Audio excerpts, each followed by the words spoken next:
北京时间17号晚7点10分，中共中央政治局委员、外交部长王毅在慕安会中国专场活动上发表主旨演讲，阐释中方主张，并就重大国际问题介绍中方立场。国际舆论高度关注王毅此次演讲，认为王毅的慕安会讲话再次传递中国式现代化之路的确定性与稳定性。中国的声音应被更多国家听到。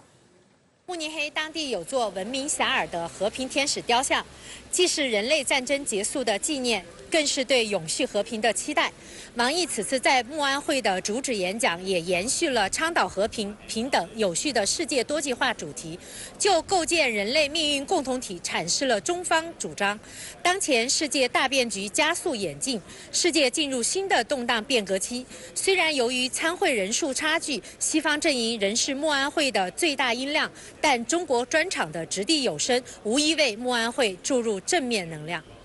慕安会中国专场于北京时间17号晚19点10分开始。根据此前官方行程安排，演讲和答问原本半小时，但实际时长比预期超时5分钟。 王毅表示，回顾2023年，世界充满动荡不安，人类面临多重挑战，保护主义泛安全化冲击世界经济，单边主义、集团政治重创国际体系。乌克兰危机延宕加剧，中东冲突硝烟再起，人工智能、气候变化、太空基地等新的挑战接踵而来。王毅强调，中国将坚定做动荡世界中的稳定力量。今天我在这里要向大家传递的最重要的信息是。 不论国际风云如何变幻，中国作为负责任的大国，我们将始终保持大政方针的连续性和稳定性，坚定做动荡世界中的稳定力量。 在演讲中，王毅就重大国际问题介绍中方立场。王毅表示，中国愿意做应对热点问题的稳定力量。我们努力探索中国特色的热点问题解决之道，那就是坚持不干涉内政，反对强加于人；坚持客观公道，反对谋取私利；坚持政治解决，反对使用武力；坚持标本兼治，反对短视片面。近期，巴以冲突升级外溢，红海局势持续紧张。 这再次说明，巴勒斯坦问题始终是中东问题的核心。巴勒斯坦几代民众颠沛流离，至今无法回归家园，这是当代持续最长的不公。中国坚定站在公平正义一边，为停火止暴奔走，为保护平民尽力。 对于俄乌局势，王毅说，在乌克兰危机上，中国从未放弃劝和的努力，从未停下促谈的脚步。习近平主席亲自同包括俄罗斯、乌克兰在内的各国领导人深入沟通，为应对危机发挥建设性作用。中方还专门发布立场文件，多次派出特使穿梭斡旋。我们所做的一切，都通往一个目标，那就是为止战 凝聚共识，为和谈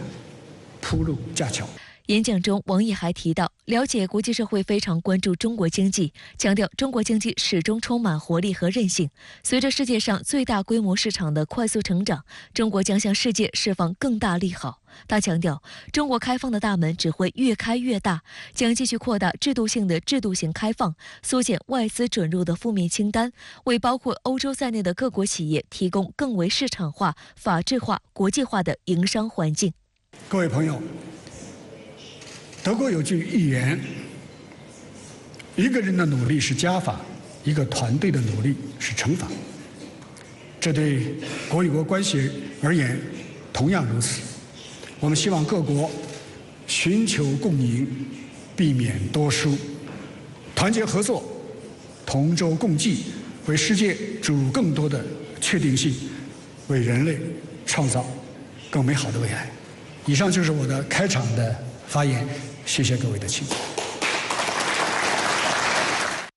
演讲结束后，王毅回复了来自主办方有关地区局势的3个提问。值得注意的是，活动尾声，慕安会主席克里斯托夫·霍伊斯根特别向王毅发出2025慕安会邀约。王毅先是开怀一笑，后表示，明年中国肯定还要派团来，希望明年慕安会的主题不再是双输，而是双赢。Well, thank you very much, Excellency, for your readiness to take these questions, for your contributions, for the discussion. We really appreciate it. And can I already extend an invitation to you to come back next year? 明年中国肯定要派团来的，因为我们愿意在这个舞台上跟各方进行交流，我们愿意为国际的和平稳定做出中国的贡献。我们希望各国都能够理性、客观、友善地看待中国的发展，避免这次论坛的主题是不是会最后形成多数？我们应该寻求共赢，而不是多数。深圳卫视注意到，本届慕安会3天会议安排了4场国别专场会议，分别是美国、乌克兰、德国与中国专场。其中，中国专场作为压轴，王毅的演讲就被安排在这一活动中，媒体热度很高。深圳卫视特约观察员注意到，在王毅演讲时，台下的观众人数比其他几场活动要多得多，而主办方也高度重视这场活动，由慕安会主席克里斯托夫·霍伊斯根主持。深圳卫视特约评论员管尧认为，这种礼遇背后传递的信息非常明确，那就是正在成型的多边会议秩序。有欧洲媒体评价认为，王毅此次参加慕安会掀起了中方欧洲魅力攻势。也有观察表示，包括慕安会在内，近年来多个国际多边会议都十分关注全球南方国家。王毅强调，中国是全球南方的当然成员，永远是发展中国家大家庭的一员，因此中国的声音必不可缺。值得注意的是，此次是王毅连续第2年线下参加慕安会。去年，王毅的演讲主旨为建设一个更加安全的世界，当时他就促进世界和平与安全阐释中方主张，并介绍了中国在重大国际事件上的立场。中国社科院美国研究所副研究员张一飞在接受深圳卫视采访时表示，与往年相比，今年王毅的慕安会演讲深刻阐释了安全、发展和共同体3个概念之间的科学关系。因为如果我们把这3个概念当成一个整体来看的话，我们会发现其实它的逻辑起点是共同体。那么基于如此坚实的一个逻辑起点，在安全和稳定的过程之中追求发展的共同目标，我想这是中国向整个国际社会揭示的一个颠扑不破的真理。中国的声音应该被更多的国家听到。实际上，慕安会作为西方阵营协调政策的平台，直到上世纪90年代才邀请非美国和西欧国家参与，美西方主导的意味浓厚。自从1999年首次获邀参会以来，中方对在这一平台发出中国声音、阐述中国主张高度重视，中国方案也越发受到欧洲主流舆论的关注。慕安会主办方也对中国代表团越发重视。王毅参会经验丰富，每年都在慕安会期间进行密集的双边外交，今年也不例外。除美国国务卿布林肯外，王毅这次还会见了英国外交大臣卡梅伦和蒙古国外长巴特策策格，欧盟外交与安全政策高级代表博雷利等政要。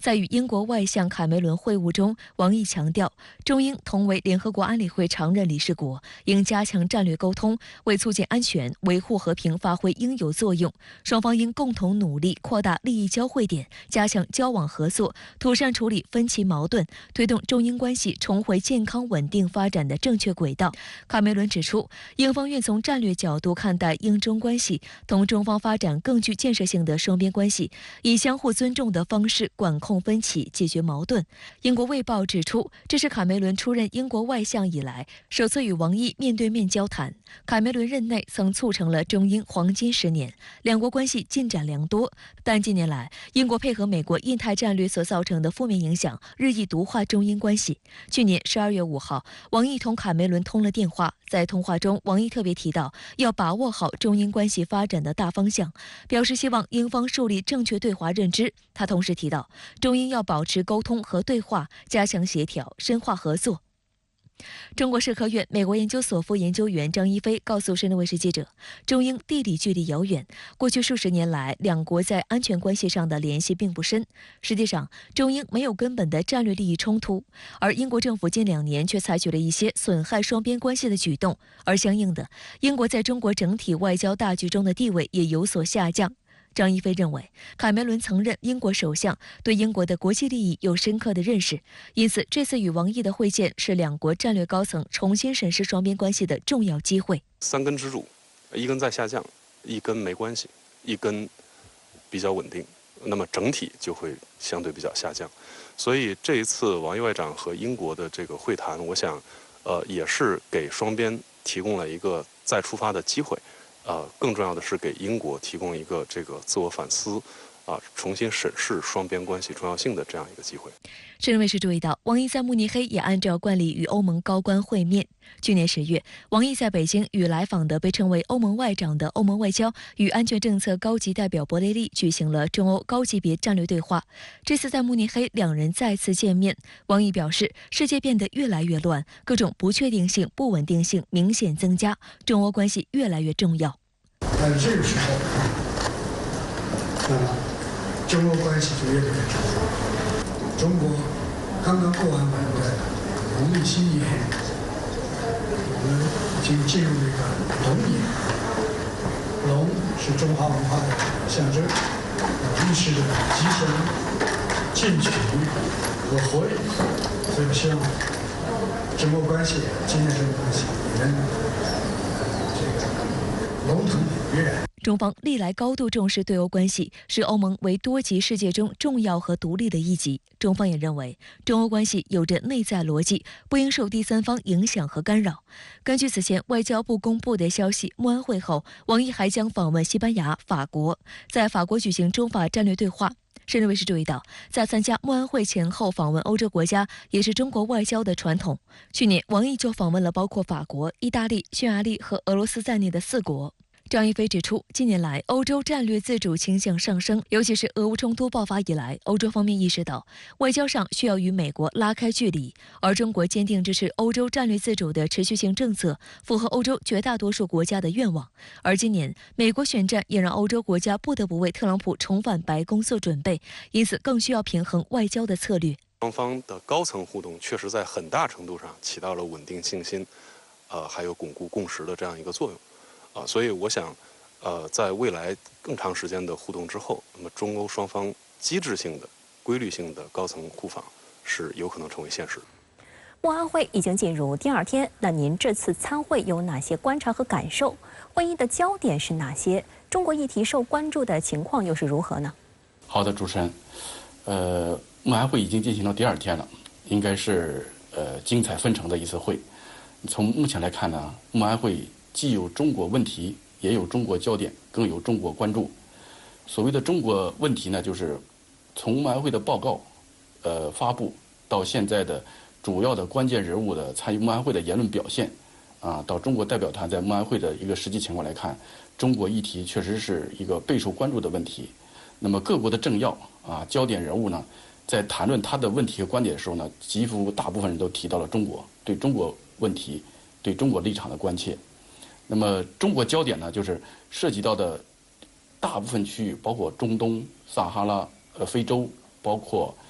拉美，包括全球南方等等这些重要的议题当中，都有中国的身影。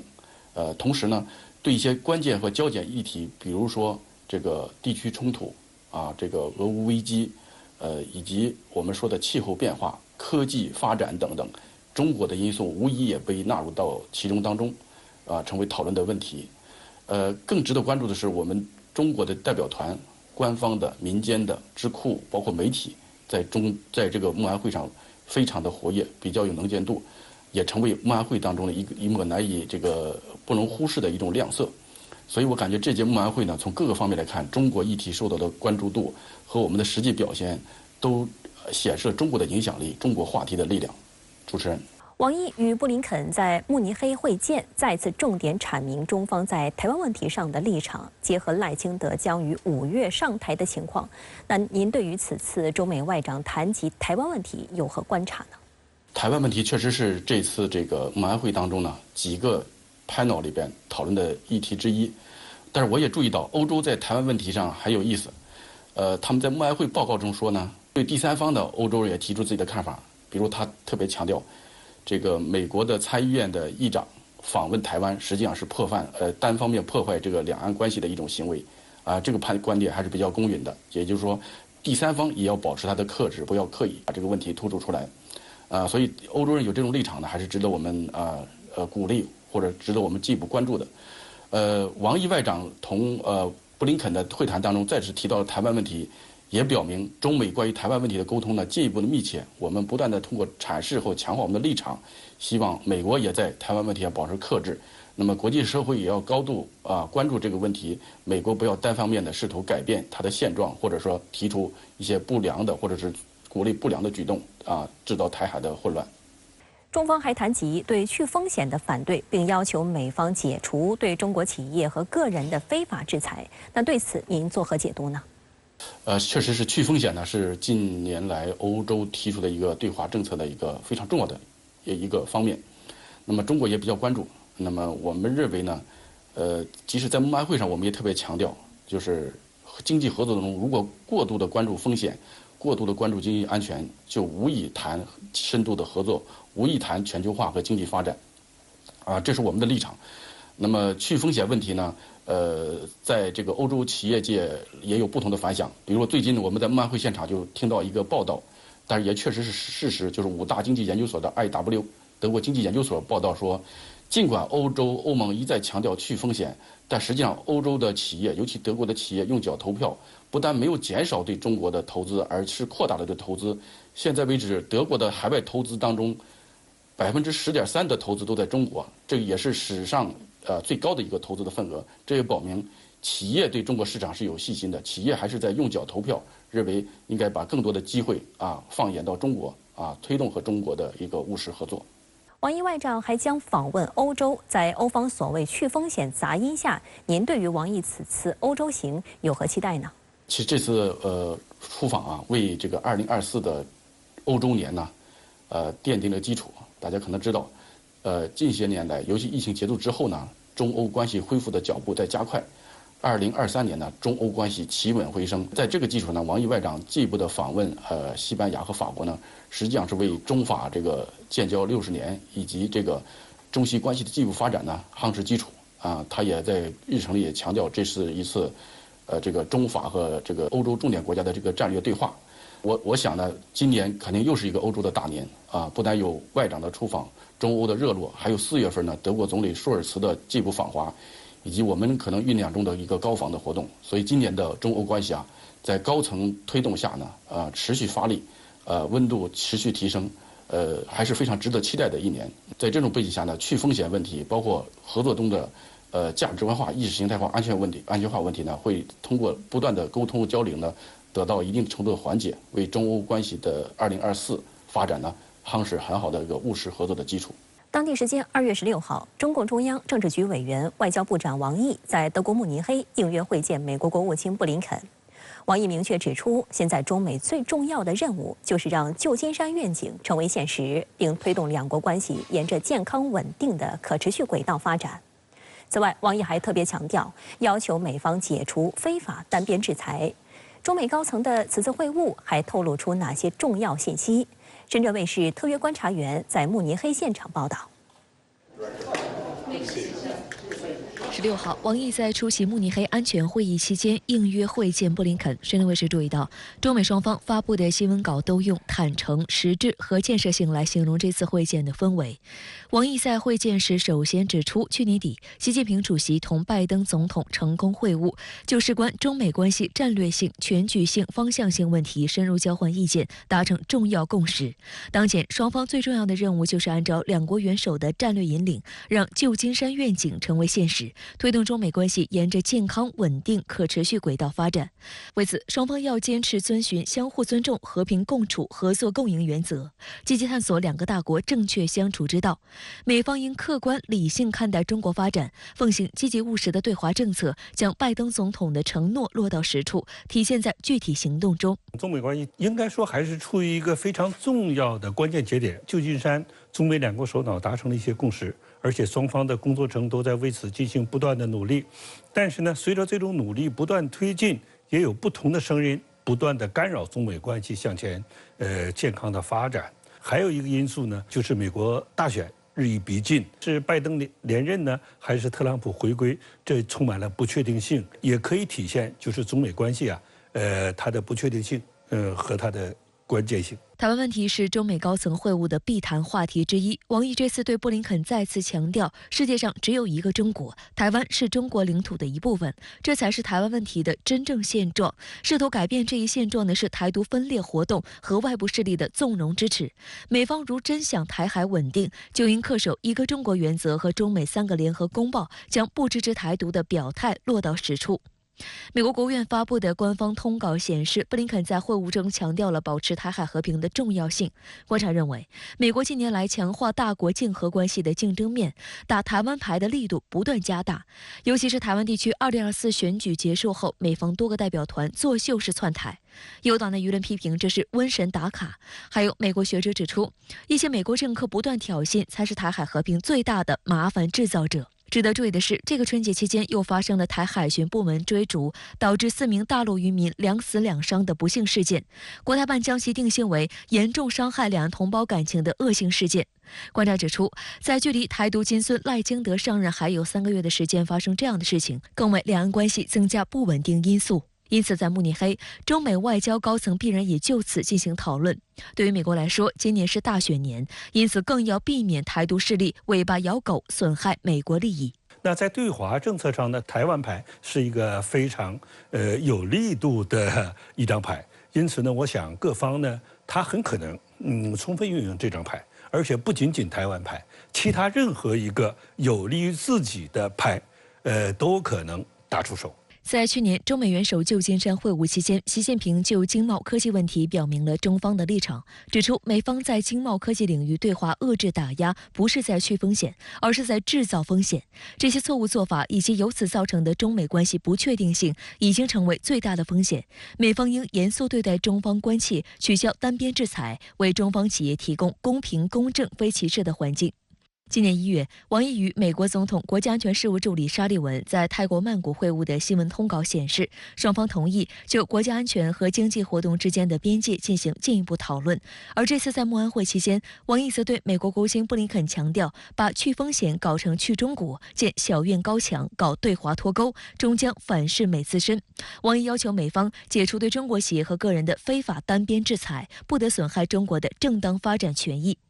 深圳卫视注意到，王毅要求美方解除对中国企业和个人的非法单边制裁，成为多家海外媒体报道这次会见的关键词。这显示，美方搞脱钩断链所引发的国际产供链混乱，已经损害了多国利益。各方都对中美在经贸和科技问题上的激烈竞争高度关注。这5、6年时间，实际上美国对于中国无论在贸易问题上，在关税问题上，在科技领域以及在其他领域，实际上都采取了一些单方面的人为的一些制裁行动。这些行动不仅仅是不公平的，而且是无理的。因此呢，我们特别希望来排除中美之间的这些问题，使得中美关系能够尽早回到这个健康的轨道。深圳卫视注意到，王毅引用古话“勿以恶小而为之，勿以善小而不为”来敦促美方停止无端滋扰盘查中国公民，多做有利于增进两国人民相互了解的事情。观察指出，中美人文交流有所恢复，但美方仍在制造障碍。驻美大使谢锋近日在纪念中美留学45周年及中美青年新春联欢活动上表示，美方中国行动计划的寒蝉效应还没有消除。近期，佛罗里达州又立法禁止中国学生进入公立院校实验室工作，每月数十名留学生等中方赴美人员被拒绝入境。这些学生持合法有效签证，没有违法犯罪记录，出国旅游、回国探亲后赴美返校，入境时却被带进小黑屋接受长达8小时盘问，想联系父母却被拒绝，在没有确切证据的情况下就被贴标签，甚至被强制遣返禁止入境，这是绝对无法接受的。中方已第一时间向美方表明强烈反对的严正立场，将继续坚决维护中国公民正当合法权益。美方不应将教育交流合作政治化、工具化。王毅和布林肯会见结束后，美国国务院发言人马修·米勒在美国务院官网发表声明表示，双方就一系列双边、区域和全球问题进行了坦诚和建设性的讨论，这是保持沟通渠道开放和负责任的管理两国关系竞争的持续努力的一部分。声明还透露，未来几个月，在一系列战略问题，包括在关键领域的磋商和高级别会议，两国将保持沟通渠道。中美外长时隔3个多月再次会晤，引起国际社会及媒体广泛关注。此次会晤在中方驻地进行，时长约半个小时，双方都形容是坦诚、实质且具建设性。外界分析，中美关系目前止跌企稳，但今年还要面对美国大选以及岛内民进党主席赖清德上台等重大考验。预计中美外长通过此次慕尼黑会晤相互交底，避免再有灰犀牛类似事件冲击双边关系，同时也会把今年双边高层赴访、定期对话提上议程。外界注意到，自去年5月以来，中美两国高级官员保持频繁接触的势头。这次王毅与布林肯在德国慕尼黑的会晤，是继他上月底在泰国曼谷与美国总统国家安全事务助理沙利文会晤后，中美高层不足1个月再次会面。国际媒体对中美高层保持较高频率的接触表示欢迎。U.S. Secretary of State Antony Blinken is set to hold talks with his Chinese counterpart Wang Yi on the sidelines of the meeting as both seek to manage heightened U.S.-China tensions. 路透社报道指出，中美两国元首旧金山会晤后，双边关系在很多领域取得实质性进展，包括两军关系恢复交流。进入2024年，中美各领域各层级沟通互动更加频繁。中美21世纪20年代强化气候行动工作组、中美禁毒合作工作组1月先后正式启动。中美金融工作组日前也在北京举行了第3次会议。也有美国媒体认为，今年是美国大选年，拜登政府希望在经济、美债、商贸等议题上寻求中国的配合。第60届慕尼黑安全会议进入第2天，来自120多个国家和地区的约700名代表就通过对话促进和平的主题进行宣讲和辩论。目前全球正在发生的2场热战距离欧洲很近，这也给本次慕安会投下很大的阴影，气氛比去年更为紧张。是推动结束战争回到发展轨道，还是拱火浇油？不同的国家有不同的看法。而就在慕安会召开前夕，特朗普抛出要放弃北约盟友的言论，也进一步增加了欧洲国家的焦虑。本届慕安会报告的主题为双输，如何避免双输局面？欧洲各国仍充满焦虑。德新社在报道中指出，本届慕安会笼罩在俄乌冲突和巴以冲突的双重阴霾之下，吸引约50位国家与政府领导人以及100余位部长出席。值得注意的是，俄罗斯和伊朗连续2年未获邀请，而今年慕安会的主题报告题为“双输”。慕尼黑安全会议主席克里斯托弗·霍伊斯根在这份报告的前言中表示，双输已成为今年慕安会的非正式座右铭，必须避免因秩序支离破碎而陷入更为双输的局面。但观察指出，美西方主导的慕安会一味将自己不喜欢但又对安全格局十分重要的国家排除在外，只会导致双输局面延宕。欧洲媒体在报道中指出，去年慕安会召开之时正面临一场热战危机的困扰，那就是俄乌冲突。但1年之后的今天，巴以新一轮冲突爆发，令局势更加动荡，地缘政治的紧张态势更加恶化。北约秘书长斯托尔滕贝格认为，世界变得更加危险了。值得注意的是，冲突当事方以色列总统艾萨克·赫尔佐格和巴勒斯坦总理穆罕默德·阿什提耶都将在慕安会上发表讲话。慕安会主席霍伊斯根表示，尽管巴以双方代表不太可能同台讨论，但在聚光灯之外仍可进行私下会谈。他表示，慕安会希望提供一个平台，通过对话促进和平。有观察指出，似乎美方有意绕开欧洲来处理巴以冲突。1个月前，美国主导在巴黎举行和谈，虽然采用了诺曼底模式，但参与方只有以色列、卡塔尔、埃及和美国，没有邀请任何欧洲国家。但很显然，欧洲距离中东很近，中东战火导致的难民问题和苏伊士运河航运中断的风险，每都直接伤害欧洲利益。因此，欧洲国家这次在慕安会有意撮合欧洲主导的巴以和谈。英国外交大臣卡梅伦就强调，主要欧洲国家和主要的阿拉伯及海湾国家将在慕安会间隙举行会议，讨论在巴以双方如果能达成停火的情况下，如何安排以色列和巴勒斯坦人的未来。实际上，在美方一味偏袒以色列的情况下，欧洲国家与以色列之间的分歧越发明显。尤其是自美国中情局主导的巴黎和谈结束后，以军对称为巴勒斯坦人最后一处避难所的加沙南部口岸城市拉法进行大规模袭击，导致上百人死亡。欧洲国家对以色列发出强烈批评。然而，令欧洲国家失望的是，美国继续打太极。与会的美国副总统哈里斯宣称，美国正在努力尽快结束巴以冲突，解决人道主义危机。但欧洲舆论批评，美国自冲突以来给以色列提供了285亿美元的援助，且还在增加。在美国的干预下，以色列对加沙地带的袭击已经远远超出自卫的限度。加沙卫生部门表示，截至到16号，冲突造成至少28775名巴勒斯坦人死亡。在慕安会开幕当天，新增死亡112人。而另一方面，迄今为止有超过130名战地记者在加沙遇袭身亡。最新的一个进展是，外界希望推动巴勒斯坦建国，以落实两国方案来倒逼和平。美国《华盛顿邮报》援引美国和阿拉伯官员的话说，他们希望在3月上旬达成巴勒斯坦建国的时间表协议，并将在慕安会上讨论此事。但以色列总理内塔尼亚胡明确表示已经拒绝。那么在巴以冲突中，尽管西方一致认为以色列打击哈马斯是一种合法的行为，但是是否支持巴勒斯坦独立建国存在很大的分歧。美国主张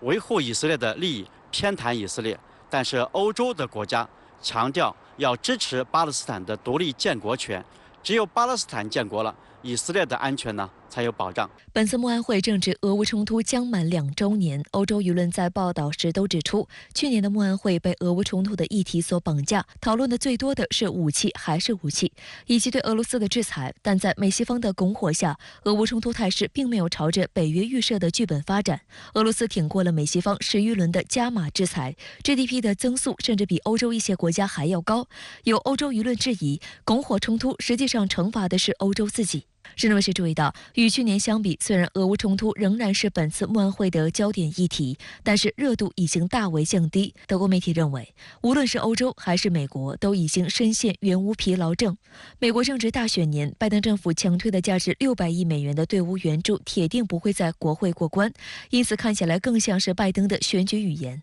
欧盟也坦诚，承诺在3月前提供的100万枚炮弹只能兑现一半。在美国对于乌克兰的援助长期不能得到落实的情况下，乌克兰不得不寻求欧洲大国的支持，特别是英法德。那么未来在这个长期的这样一个和俄罗斯的对抗中，乌克兰主要的军事援助恐怕还是来自于欧洲，因为美国的援助是不可靠的。更令欧洲国家紧张的是，就在慕安会之前，特朗普在竞选活动中表示，他要支持俄罗斯对未履行财政义务的北约盟友为所欲为。实际上，他这施压军费占比达不到 GDP 的2%的国家将得不到美国的足额保护，宣称要根据北约成员国出钱的多少来提供相应的安保服务。欧盟对此强烈不满，称特朗普是想把北约搞成点菜式联盟，这将让北约的集体安全条款陷入失灵，让美国主导的北约更像是收保护费的组织。实际上，已经有多个欧洲盟国在暗中准备为特朗普重返白宫之后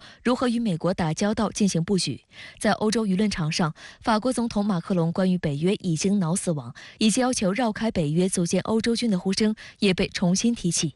所以拜登和这个副总统哈里斯强调继续保护欧洲国家，强调国际主义，就是想安抚欧洲的盟国。今年的慕安会已经进入第2天，现在现场的情况如何？这2天您有哪些观察和感受呢？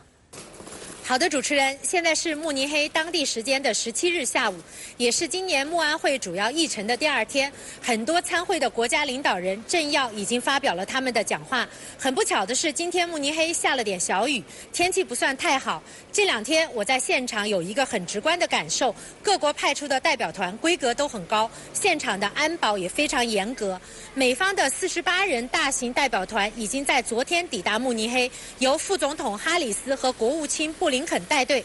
乌克兰总统泽连斯基则是在今天抵达，还是一如既往地穿着作战服，在一众西装革履中显得尤为突出。而在去年的慕安会上，泽连斯基只是远程参会，并没有来到现场，这也是俄乌冲突进入第3年后出现的新变化。我这2天也与不少的同行以及专家学者进行了沟通，大家普遍关注的话题是延宕已久的乌克兰危机，以及去年突然升级的巴以冲突。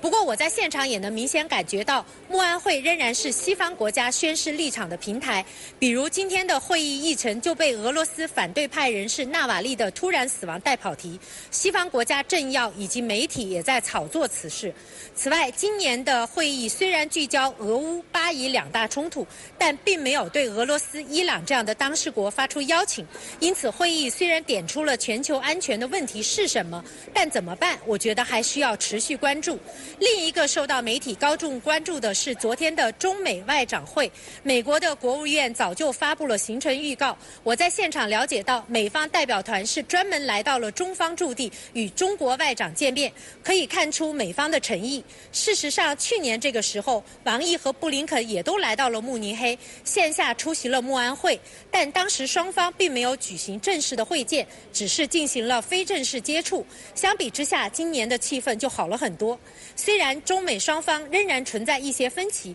但双方能够坐下来谈，且双方都认为谈得非常有建设性，已经是迈出了重要一步。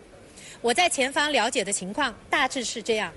美国前总统特朗普因夸大其净资产构成欺诈，被处以超3.5亿美元的巨额罚款。虽然对于作为富翁的特朗普本人来说，这些钱并算不上什么，但是这已经是78岁的特朗普迄今为止受到的最高一笔罚款金额。而另一方面，虽然面临多项指控，特朗普的人气却越来越旺。每一次针对他的司法行动，反而是像在给他助选。而这次的罚款事件对他的选情又有哪些直接影响呢？来看报道。美国纽约州曼哈顿最高法院16号宣布，特朗普在涉民事欺诈案中被裁定罪名成立，被处以3.55亿美元罚金以及其他处罚。纽约州总检察长詹姆斯表示，加上判决前的利息，罚金的金额总计将超过4.5亿美元，且在罚金被支付前，每天都会继续增加。检方指控特朗普及其他被告2011年至2021年期间财务造假，相关财务数据差异达22亿美元，非法所得数以亿计美元。在一份财务报表上，特朗普位于佛罗里达州的海湖庄园估价是正常价格的23倍，它位于纽约市特朗普大厦顶层公寓的面积也被夸大成实际面积的将近3倍，使其估价高达3.27亿美元。在这份长达92页的判决书中，法官指出，特朗普等被告在10年间通过夸大自己的净资产，从银行和保险公司获得优惠利率，构成欺诈。除对特朗普处以高额罚金以外，该判决还令他及名下企业3年内不得从在纽约州注册的金融机构申请贷款。特朗普本人则3年内不得在纽约州企业担任负责人。特朗普的2个儿子埃里克和小唐纳德则分别被判处400万美元罚金，且2年内不得在纽约州企业任职。面对判决，特朗普当晚立即在海湖庄园住所发表视频声明，否认自己有不当行为，称司法系统对自己存在政治偏见，并攻击此案的法官和检察官腐败。Well, we'll be appealing, but more important than that, it's a witch hunt against his political opponent, a fine of $355 million for doing a perfect job, for having paid back a loan with no defaults, with no problems. We will stop it. We will make America great again. You have my word. Thank you very much. 美国《纽约时报》分析案件的影响时表示，这项判决可能会让特朗普失去所有获取资金的能力，并对其房地产王国构成重大打击。特朗普仍然拥有他名下的企业，但他和家人确实被切断了经营和维持这些企业的途径。美国有线电视新闻网认为，纽约成就了特朗普的多个高光时刻，但法院判决令他成为曼哈顿的局外人，这对他本人是一种羞辱。This case is so personal because it represents such a threat to Trump's business, his family business, and his identity. Remember, it was his identity as a businessman that brought him fame before he arrived at the White House. 美媒报道称，这起案件的审理耗时3个月，特朗普一直拒不配合，甚至在法庭上也很少正面回答问题，而是把法庭当作竞选舞台。期间还2次因诽谤法院工作人员被处以15000美元的罚款。正所谓打蛇打七寸，这一次对于特朗普的裁决，可能真的是打到了特朗普的痛处。因为想通过这个刑事起诉，然后取消他的竞选资格，这条路是走不通的。但是通过这种民事的审判，这一次呢是要罚将近4亿美金的现金，是在经济层面打击特朗普，打击他的竞选行为，所以会导致他的现金流枯竭，然后呢，对于他的下一步进行这个竞选造势活动会有很大的负面的影响。这次的欺诈案已经是特朗普面临的第5宗官司，包括2016年向一名色情女明星支付封口费的案件，以及在私宅海湖庄园私藏美国机密文件罪，以及2宗涉及推翻2020年大选的诉讼。事实上，他是美国历史上首位因刑事指控受审的美国前总统，面临至少91项罪名的指控，而他一概否认，将其描述为政治迫害。观察指出，特朗普在商界摸爬滚打多年，多次不走寻常路以吸引眼球，并多次获得成功。他曾竞选美国总统失败之后，总结经验教训，在不走寻常路方面变本加厉。在2016年大选时，他成功将自己的成功商人人设立起来，获得支持，但在2020年遭到挫败。而这次，他更多打起被诉讼牌，不再突出他的成功商人形象。美国舆论认为，特朗普的翻盘机会很大，因为拜登自2021年8月以来的支持率一直低于50%，而最新民调还显示，在7个摇摆州中，特朗普的支持率平均领先拜登6个百分点。不过，彭博社最新民调显示，如果特朗普被判有罪或者是入狱，他将面临支持率低于拜登的后果。美国全国广播公司认为，这起被处以高额罚款的案件有可能从特朗普集团及其个人形象上对选情造成隐形打击，而特朗普势必也将重新将其改造成受害者叙事来争取选民的同情。但这样的后果同样是两面性的，毕竟美国民众不希望看到一个弱势总统。首先，这一系列的诉讼肯定会对特朗普的个人形象造成一定的损伤。特朗普会用它来虐粉、固粉。拜登和特朗普2个人真正的对决还是在11月份，在那之前的话，不排除会有一些黑天鹅的事件发生。美国前总统特朗普被纽约州法院裁定犯有兼容欺诈罪，并罚款3.5亿美元。那您认为这对于他的总统竞选将带来什么样的影响呢？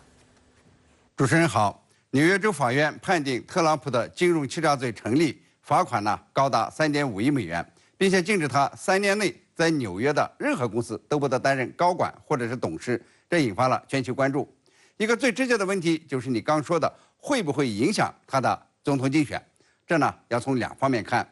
支持他的人认为法院判决会增加特朗普的胜选几率，因为这一判决对法律的损害可能要大于对特朗普的损失。美国选民对法律程序的可信度会进一步的下降，认为法律在惩罚特朗普的努力中走得太远了。司法系统不是出于公平正义而去追捕特朗普，更多的是出于政治动机，就是不想让他参加大选，所以更多的选民会支持特朗普。事实上也是如此，去年7月到12月，特朗普到法院的次数是越来越多，对他的刑事民事指控也是越来越多，但是他在共和党内的支持率也是在一路上升，从54%上升到了64%。在今年举行的几次共和党候选人初选中，特朗普一直以大比例领先，几乎注定要成为总统候选人。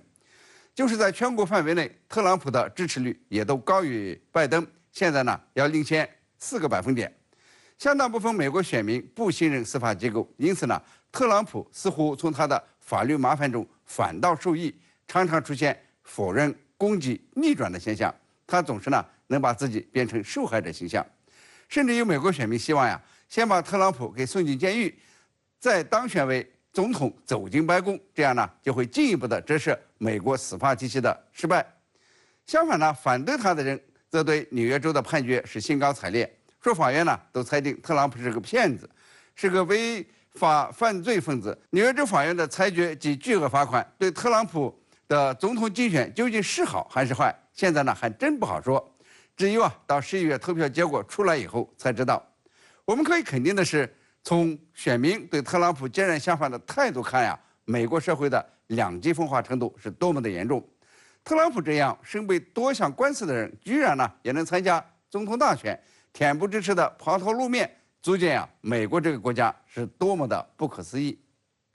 特朗普说将要上诉，那么他会支付巨额罚款吗？他有钱支付吗？您觉得会不会因此破产呢？这是一个很有意思的问题。特朗普呢最近接到3项判决，一个呢是7位数，一个是8位数，现在呢要为金融欺诈支付3.5亿美元的罚款。3项罚款加起来呀超过4.4亿美元，算是一笔大款。不少美国政要别看台上慷慨陈词，但是呢遇到官司输了，立马呢就会成为落汤鸡。特朗普的盟友前纽约市长朱利安尼输了官司以后，要向2名工作人员呢支付1.48亿美元的费用，他呢只有1000万美元的存款，只好呢宣告破产。那么特朗普呢，他会按照法律规定交罚款的，他提起上诉，按照法律上呢就得交保证金，通常呢是判决款项的120%左右。这笔保证金呢要放在法院指定的托管账户。上诉成功了，那么这笔钱呢就会返还；失败了就得拿钱出来。那么他有现金支付吗？按照他去年呢法院的陈述，他呢有4亿美元现金。他去年呢还出售了华盛顿的旧邮政大楼，获利呢这个净利1.3亿美元。这样来看呢，他是不缺钱的，可以现金支付罚款。他个人的净资产呢有23亿美元。另外啊，他还在用竞选经费来支付法律费用。虽然美国法律呢规定不得用竞选经费支付个人用途，但是呢，他的政治行动委员会已经花了3000万美金用来从事法律咨询和其他的费用。法院呢对于支付判决的资金来源没有限制，特朗普呢肯定想动用其他的资金，而不是全用他自己的个人账户来出资。因此说呀，特朗普能付得起4.4亿美元的巨款，也就不会破产的。他把赌注呢都压在大选上了，要是大选获胜，他的官司和罚款都可能一了百了。2月18号，龙年首个工作日，广东省委省政府将在深圳召开全省高质量发展大会，深入学习贯彻党的20大精神和习近平总书记对广东系列重要讲话、重要指示精神，落实中央经济工作会议和广东省委13届4次全会及省委经济工作会议部署要求，紧扣高质量发展主题，促进产业和科技互促双强，全面提升科技高水平自立自强能力，加快建设现代化产业体系，不断塑造发展新动能、新优势。18号上午9点20分，深圳广电集团都市频道将进行现场直播。一深圳客户端、直新闻客户端将同步转播，而此次大会也受到了海内外媒体的高度关注，有超过16家境外媒体参与了此次报道。明天2月18号，广东省高质量发展大会将会在我所在的深圳国际会展中心举行。目前，大会的各项准备工作正在有序进行中。在明天这场全省瞩目的大会上，来自政府、科技、教育、企业界的代表将围绕广东高质量发展，进一步统一思想认识，凝聚智慧力量，共商发展大计。根据议程，大会会期1天。上午举行全体大会后，下午还将举行5场分论坛，分别围绕推动100千万工程落地见效、加快现代化产业体系建设、深入实施创新驱动发展战略、加强粤港澳人才协作、发挥金融活水作用等主题展开分组讨论。17号下午，参加大会的全省各界代表陆续抵深，代表们表示，对此次全省高质量发展大会充满期待。新春第一会将为今年全省高质量发展鼓舞士气、提振信心。这次大会呢，主要是聚焦在企业的高质量发展和科技互动这2个方面。那么这2个方面将是未来高质量发展的核心驱动力。那么我们也衷心期待，这次大会应该是未来广东省和深圳市高质量发展的启动键。作为中国经济发展的龙头，广东省选在龙年的开春召开高质量发展大会，借新春第一会破题经济发展新动能、产业升级新突破，引发外媒广泛关注。据了解，本次高质量发展大会共吸引超过16家境外媒体参与报道。香港大公文汇报在大会召开前夜全文转载深圳媒体相关稿件，足见广东的新春新作为已在大湾区内引发强烈共鸣。